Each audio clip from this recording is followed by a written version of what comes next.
if Jesus can save me from my sins, who saves him from his sins? And while you're on that, before you get your mind boggled down, God is love. Is he not?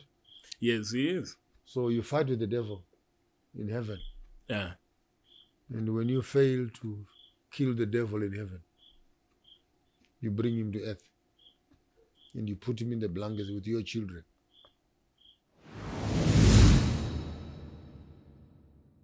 Understanding the prophetic charts, then you simply want to make projections. I mean, we were here at the Adventist Church the other year in 1844 when Jesus was coming back again. Did he come? The whole organization was delusional about eschatological interpretation. They read the Bible, quoted verses, and made a conclusion. But God did not honor those conclusions. But right now, Pastor Chris and many others, they are saying you should have come back in 2023, or he will come back in 2026, but we will not reach 2030. All of them, Yeah. without mixing my words, and you can call them to book. Yeah. No man knows the day, nor the hour when the Son of Man will come. So any religious person. These are prophets. Okay, I'm using scripture. I'm using scripture as a basis of interpretation. If scripture says no man knows the day nor the hour. But they quote that verse, you are not of the dark.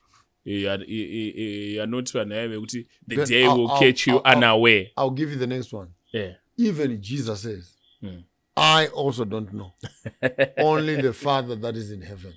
So our prophets of today, Yes, knowing more than what Jesus knows. Yeah. It's not possible.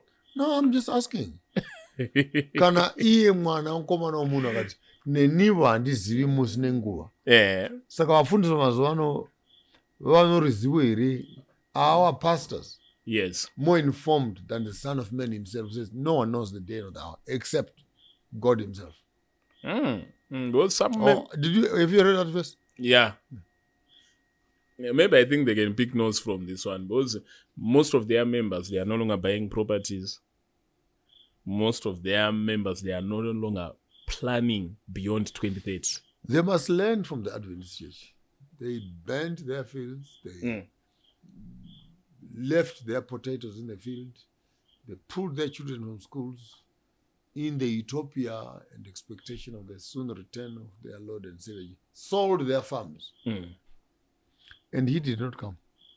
Okay. Because the coming of Jesus back to this earth is not a mathematical prophetic formula where you hypothesize, do a hypothesis of his return. When the same scripture says, occupy till I come. No man knows the day or the hour. Like a thief in the night. Now, which kind of a thief makes noise? Blows trumpets when he's coming to steal in your house. Yeah, that one is not a thief. So how do we miss it? When the Bible says, like a thief in the night, so will be the return of the Son of Man. How have we packaged that to become a clandestine affair of secret rapture and specific dates which are only allocated to those that call themselves remnants? Yeah, maybe. But Christians are not happy that you called their Lord and Savior, Jesus Christ, a blue-eyed boy. And you killed a sacred cow. And not only that disrespect is because you soaked my Christians anahasha. Dayanga ma Muslim and mamsingambozvitaure kuti mahomedi mamsingambozvati ma Muslim anopa munhu prawn. Kwatisapi? Warusapi kuna marudzi muri mandau kai? Mandau Mandau na makoni kau. Then all of a sudden amongst your people a white boy is born. Blonde hair, blue eyes. What do you think as a community you will start asking, where did he come from? Because biology, anthropology, genetics does not allow you to see this phenomenon of a white child born in a black community. Fast forward. Africa, yes, Southern Africa, Central Africa, and Northern Africa. Northern Africa includes the Middle East. We are sitting on the same platonic stone. The only thing that divides us now is the Suez Canal. But in the entire scripture, Middle East is North Africa. Yeah. Now, having put that in the bag, how do you backtrack to think that a person coming from the black continent becomes white? Or, if you want to become more academic, and let's talk about Jesus. He's a white man, is it? Yeah, Jesus is white. Hold on. Yeah. Let's go to Joseph. He's white, isn't he? Yes. Let's go to Boaz. He's white, isn't he? Let's go to Rehoboam and Jeroboam. They're white, aren't they? Let's go to Solomon. He's white, isn't he? Let's go to David. He's white. Let's go to Jesse. He's white. Let's go to Perez. He's white. Let's go to Nimrod. Yeah, all of them, they are white. No. Let's go to Nimrod. Nimrod. Let's go to Cush. Cush is black. And the Cush is the father of Nimrod. And Cush is the father of Nimrod. Cush is black. Nimrod is black. Nimrod gives birth to Perez. So he gave birth to a white man. Perez gave birth to Abraham. Abraham. So if Cush is black, and Ham is black, and Perez is black, and Abraham is black, and Isaac is black, and Jacob is black. No, they are not black. I am saying follow the logic. Yeah. Read Genesis chapter 11. If Nimrod is a son of Cush, and Cush and Ham are sons of Noah, and they're allocated that these were the black nations.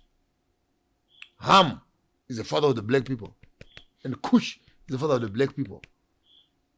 But when I theory to Noah, Japheth, he kissed Shem, and Ham. Yes. Three sons of Noah. Noah. Yes. And they say Shem is the father of the white people. Japheth is the father of the Indians. Yeah. And Ham is the father of the blacks. Yes. So come with me. So if Ham is the father of Cush, and Cush is the father of Nimrod, and Abraham came from Ur of the Chaldees, according to Genesis chapter 11, who built Nineveh, Jericho, Babylon, and Abraham comes from the land of Cush. How does a Cushite receive a Shemite history? So if Abraham came from Ur of the Chaldees, including Job, who came from Ur, which is a city that was built by Nimrod. Nimrod is a black man. So if Abraham is from Ur, and Job is from Uz, then Abraham comes from Nimrod. Nimrod who comes from Ham or Cush. Cush who comes from Ham. Then Abraham must give birth to Isaac. All of a sudden, a black man has become white. And then Isaac becomes a white man. Then Jacob becomes a white man. Then Judah becomes a white man. Then Jesse is a white man. Then David is a white man. Then Solomon is a white man. But Solomon then interrupts your conversation. He says, I'm black. Solomon. Chapter 8, verse 5. I'm Cushite. I'm dark. My skin has been kissed by the sun. Solomon himself. So how do we begin to talk about the white Jesus in a black narrative? It's what I call theological adultery. What about the present day Jews? All of them, they are not black. Those are not Jews. Read Revelation chapter 3, chapter 2. They claim to be Jews, but they're not Jews. They're from the family of the devils. It's not me who says that. Who says that? The Bible. Ndoka anti-Semitism. Or if it is anti-Semitism, then the Jews must destroy the Bible. Because there are those who claim to be from the house of Judah. They claim to be from the house of Israel, but they're not Israelites. They're from the house of demons. These are the Ashkenazis who came into Judaism through repentance, not through biological. So where are the actual Jews, those who are of the same skin with Jesus? Where are they? When you walk around the world, Zigo, your brother dies. Uh, And God says, go and sleep with his wife. And the children that you birth there are not your children. They're your brother's children. When you find a nation that understands Nyaya, that understands the anatomy, that mkazi wa mkoma akafa, iwe somnu unapinda. When you find those people, yes. that's the chosen nation. They are the owners of the text. When you walk around the world and you find people who still know how to give birth when sitting on the birth stool, Exodus chapter 1, they're the chosen people. When you walk around the world and you find people that know the sanctuary rules and circumcision, and etc., and they have a deep understanding of those practices, the Xhosas, for example, the Vendas, the Karangas in the ancient times, the Zulus. Because there's no way you can actually speak about Abrahamic faith without understanding the faith. Let me come to you as a Karanga or as a Shona. Shona, but it's more recent. There's no Shona. Shona is a commercial word. Friday, we called it Gadziriro. Saturday, we called it Mugovera. And those two ideologies are genuinely Hebraic. Gadziriro, what are you preparing for? Mugovera, what are you sharing? So even the sabbatical concept, which is found in the Jewish religion, when you find a nation in the deep south, deep south, thousands of kilometers away from Jerusalem, who still have a conceptual understanding, if not a deeper understanding of what the weekend is all about. On Friday, we prepare. On Sabbath, we share. So you're saying you become a Jew by practice, Jews not by are descent. smaller than Hebrews. Jews is only two nations. Those are the Benjamites and the family of Judah. The Hebrews are the other 10. So Judaism is based on two families, the family of Judah and the family of Benjamin. So what happened to the other 10 or 11 rather, including Diana, who was Jacob did not have 12 children. He had 13, including Diana, who is being undermined by the religious circles. Even the Lord's Supper in the upper room did not have 12 people. It had 13, including Mary Magdalene. So you begin to have an appreciation that the Jewish theology is not the same as Hebrew theology. Hebrew theology speaks of all 13. Jewish theology only speaks of the 2 tribes. Yeah, that's a lot.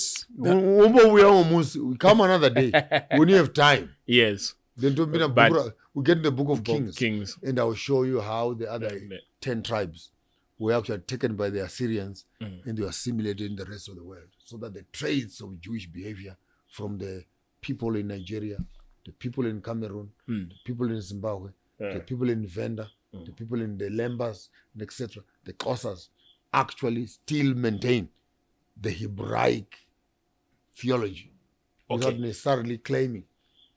Okay, so, but the question still stands with it. Why do you continuously disrespect the person of Jesus, which Christians don't take lightly? Because Jesus never existed.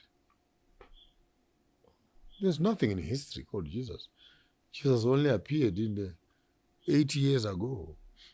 But history is more blueprint of Jesus than anyone else. You're going to listen to me. Jesus only appeared 8 years ago. 80 years ago. Yeah. Because the letter J, 800 years ago. 500 to 800 years ago. So not 80, 800 years ago. Because the letter J only appeared on the alphabet Yeah. at that time. Yes. So how do you create an alphabet with a Jesus Yeah. 800 years ago, and then you claim that Jesus was born 2,000 years before that? You can Google that.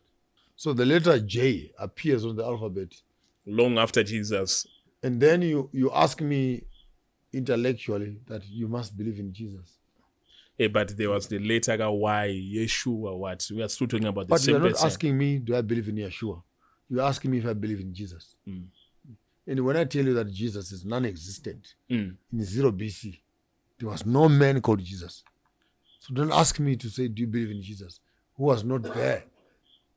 But they will say that the man Jesus is the same man Yeshua. So which when did you last pray in the name of Yeshua? I've never. So why bothering me about Jesus when you don't even know Yeshua? I've never. You cannot ask me today, 2025, do I believe in Jesus? Yeah. And you have evidence that the Jesus you're telling me about was non-existent in the historical space. It's the J which was non-existent. So Jesus was never Not there. the Y. Jesus was never there. You've never told me about Yeshua. Yeah. You didn't ask me whether I believe in Yeshua. You asked me if I believe in Jesus. So which blue-eyed boy were you talking about? That very one. Because historically speaking, geographically speaking, there were no white people within the space you're talking about. It was a black continent. If you want me to believe in Yeshua, he can be white. Yes.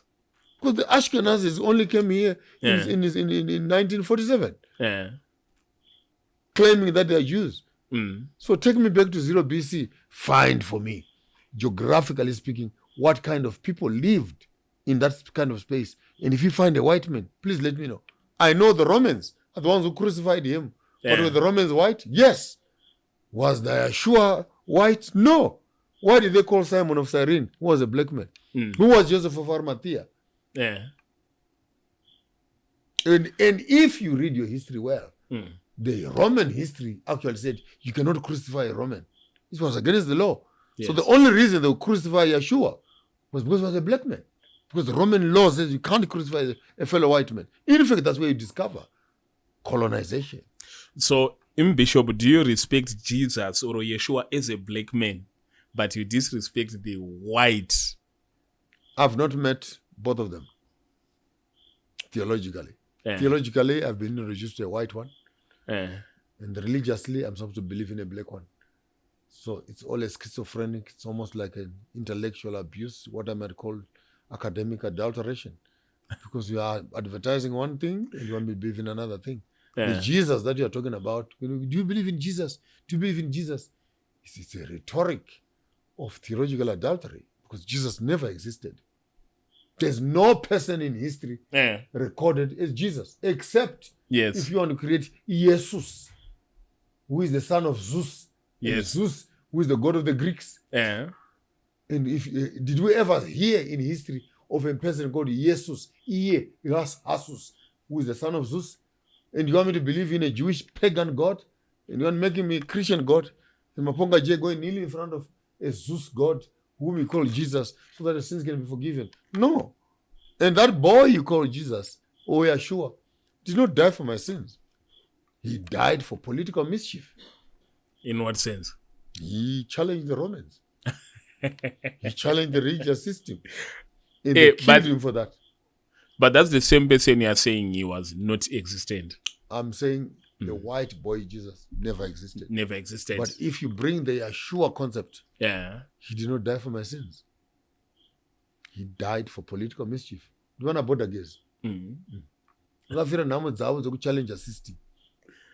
All right. So, how do you now describe spirituality now? Because as a person who is always longing for salvation, who is always longing for an afterlife, I've always been taught about Jesus and Christianity.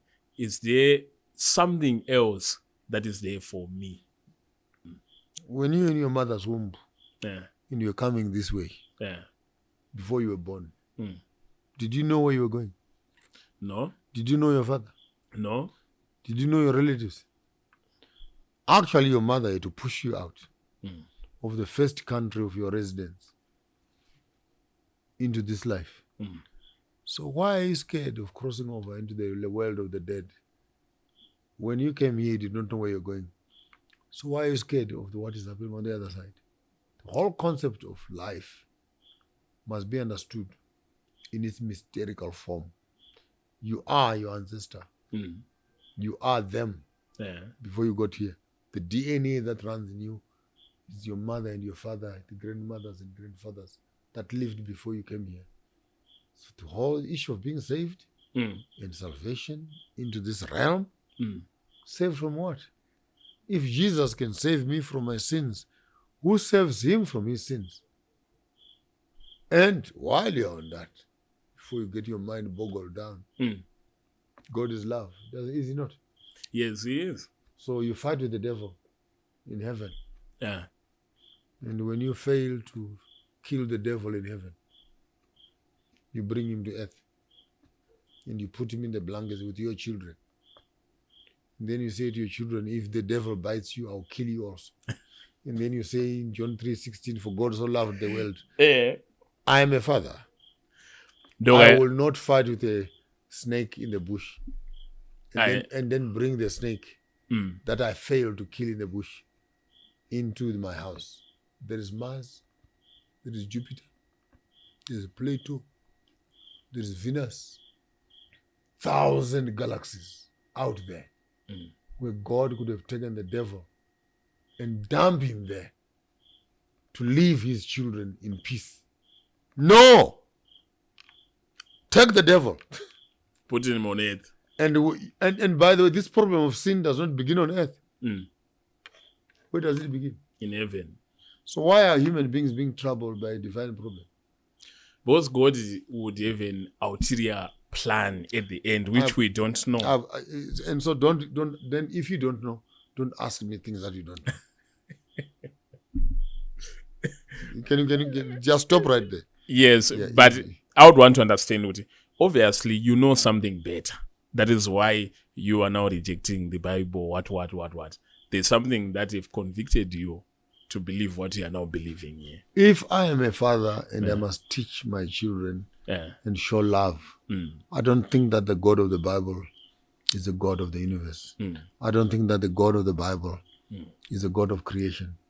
Because that God is favorites, which are the Jews. That God is segregation. He's got chosen people. And he has chosen that group of people. And then all of you, those people can kill you, destroy you, take your land and etc. and say nothing. But those are my favorite children. But if those are your favorite children, then who are we? Then why did you make us?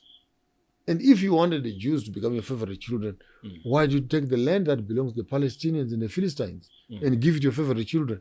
Now that war has been going for more than 4,000 years. In the name of these are my favorite children. Are you not? Is that God not the source of war? Is that not God the source of anger between tribes and nations that you created? But even you, how many children do you have? One so far. Okay. When you have 2 children, then you buy ice cream for this child. And then you tell the other child, I love you, my darling. Unfortunately, I didn't buy you ice cream. Go and take the ice cream from the other child. Kill him if he refuses to give you the ice cream. Yes. And then you say to the other child, I love you. Yeah. Are you okay? So this whole packaging of religion, which gives the white people pseudo-Jews, pseudo-Ashkenazis, the right to destroy the world in the name of that God. Go and Google. I wish you can put this as an attachment on this video where Netanyahu blatantly was blasting the whole world. We are not subjects of the Bible. Yes. We are above the Bible. Yes. We don't have to obey the commandments of God. We are God's chosen people. And all of you are our servants. We are not subject to the text. We are above the text. Netanyahu.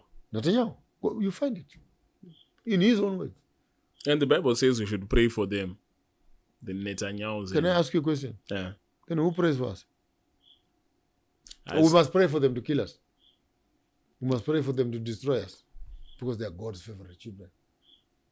Then I have a question for God. Then who made us? So are you telling me that we are all made to be servants of Jewish Ashkenazi theology. The Jews are allowed to do as they please, destroy Gaza, destroy Iran, destroy Iraq,